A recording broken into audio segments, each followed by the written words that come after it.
The Little Bee Who Saved the Garden Kid's Story Bedtime Story. In a colorful meadow filled with blooming flowers, there lived a small bee named Buzzy. Unlike the other bees in the hive, Buzzy wasn't the fastest flyer or the strongest worker. She often struggled to carry pollen back to the hive and felt like she wasn't making a difference. One sunny morning, the queen bee gathered all the bees and announced, "A terrible drought has begun. The flowers are drying up, and soon there will be no nectar left for the hive. We must find a way to save our garden." The bees buzzed with worry, and Buzzy felt a pang of fear. She wanted to help but didn't know how.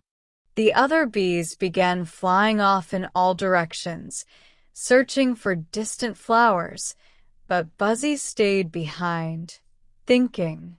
As she wandered through the meadow, Buzzy noticed a patch of wildflowers hidden in the shade of a tall oak tree. The flowers were small, but they still held drops of nectar.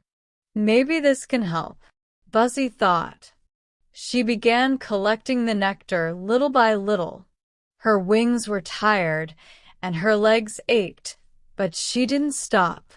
Each trip back to the hive was slow, but Buzzy's determination never wavered. The other bees noticed her efforts and flew over to help. "If Buzzy can do it, so can we," they said. Together, the bees worked tirelessly, gathering nectar from the hidden flowers.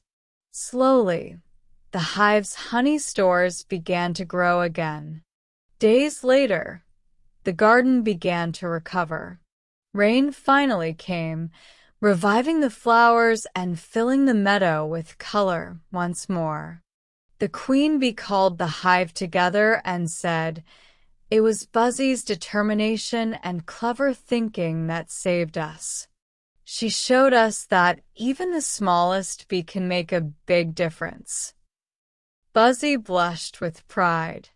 She had always thought she was too small and weak to help, but she had proven that heart and determination were more powerful than size or strength. From that day on, Buzzy flew confidently through the garden, knowing she was an important part of her hive.